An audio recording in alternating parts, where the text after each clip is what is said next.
Vivian, thanks for coming in today. Thanks. There's just a couple of things that I want to talk to you about. But my first question is, how do you think your first semester or your first quarter's gone? It's been 9 weeks. And Well, I can honestly say I had no idea what really teaching was going to be really like. I have been so excited to be a teacher, and I'm not really that excited anymore. It's been really hard. Did you know that's pretty common? I did hear it was common. I just didn't think it would be what would happen to me. Yeah. Well, you still have a smile, so it looks like you haven't really lost the enthusiasm. It's just a little bit of reality set in. Yeah, not completely. Okay. So if you had to pick one or two things where reality has kind of set in, what are those things that you either want to work on or you need some help with, or the things that are frustrating you? You take it from there. I'm just trying to get this conversation started. Well, I'm teaching math, and I'm not having any problem with the math because math is a great subject for me. I love math. I'm really good at it. Okay. And I'm doing okay with explaining it to the kids, but really what it is, it's discipline in the classroom. I'm having a hard time trying to even get to explain things to them because they're talking, they're not really respecting me as much as I thought that they would. Now, this is going to sound kind of funny, but once you put that label disrespectful in your head, was your math teaching better or worse? Well, it hasn't gotten better. I think it's gotten worse. It's kind of like, I think we as adults do the same thing that kids do sometimes, is once we put a label like, I like this person, I don't like that person, we treat them slightly differently or we think differently. Mm-hmm. So, okay, so you see some disrespect. What else do you see going on? Well, they like to do things behind my back. You know, when I turn around, they're drawing pen marks on each other's hands and that type of thing. And some of them are pulling out their phones and doing the little and I text messages. And I take their phone away. You know, that's what I'm doing. I'm taking the phone away and putting it in my drawer and everything. But it just doesn't seem like that's working. Okay, good. And that was going to be my question is, what exactly do you do once you know that they're doing stuff behind your back or they're being disrespectful? How do you intervene or how do you deal with that? Well, this school is saying if it becomes a real problem and they're really not listening to me, I'm supposed to send them down to the office. Right. You know, and let the vice principal take care of that. You know, I'm trying not to do that all the time, but I feel like unless I do something drastic, it's just going to keep getting worse. Mm-hmm. And at the same time, that's honestly one of the things that I wanted to talk to you about, is there is a significant number of referrals from your classroom. And we don't, first of all, even though I'm saying that, it doesn't mean we always judge immediately, because sometimes it's the group of kids, and they do need to be referred. So we're not saying immediately you shouldn't be referring people or anything like that.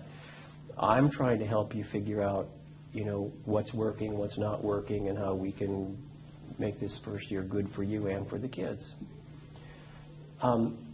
So let's just say I'm one of the students and you are doing a problem on the board, and I'm back there and I'm writing on somebody's hand or they're writing on mine, and you turn around and see me. How would you deal with that? Well, I might ask you to please put the pen down, let's get back on task, let's focus, something like that. As best you can, would you do it in whatever way you would do it in tone of voice? Well, you mean do it with you? Yeah, pretend I'm the student as best you can. I know it's difficult. Okay. Okay, Bobby, that's enough with the pen. Let's get back on task. Okay. Now, if I say that to you, okay, Vivian, that's enough with the task. With the pen, we can get back on task. What are you thinking? I'm thinking you kind of sounded mad at me, for one. Okay. And that you definitely meant business. Okay. Sort of. I'm thinking you don't really like you that much. Okay. To be fair. Okay. And so do you think that's kind of where things are headed in your classroom? Yeah, I think at the beginning, I think the students thought I was going to be kind of maybe fun or something. Mm-hmm. But now I think I'm losing them. What if I told you they didn't have to be mutually exclusive, that you could be fun and still have discipline? Yeah, I would love that because I really want to be a fun teacher. I think that not that they have to always laugh and math. It can be challenging for a lot of students. It's not always going to be fun for them. They don't always have to be joyful and happy about it. But do you sell them on the challenge? On the feel good that happens when they actually figure something out and they're successful? I'm having a hard time with that because that's the way I feel, when I solve math problems. That's why I love math. Right. But they don't seem to get that same feeling that I do. Do you tell them or ask them? Tell them they should feel that way.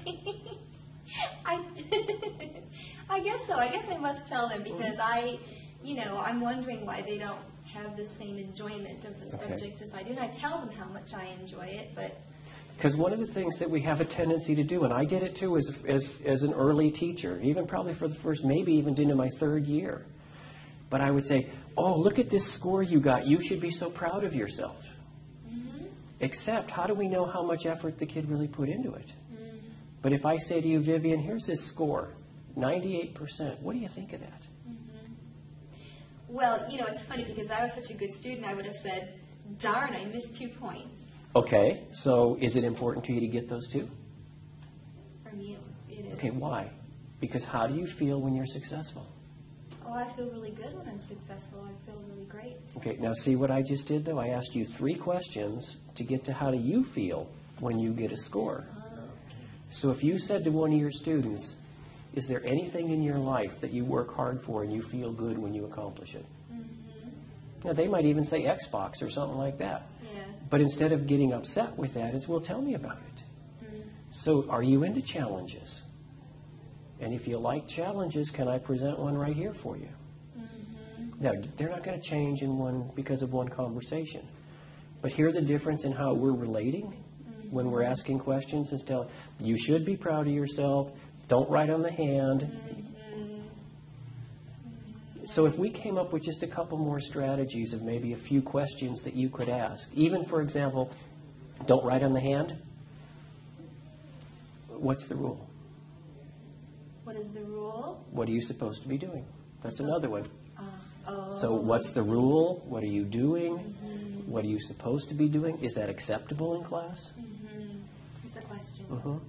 But the hardest part, and this would be my one suggestion, because the rest of them you're going to have to decide, do those questions make sense to you? Mm-hmm. And we may even want to have another conversation in a day or two if you have time. Mm-hmm.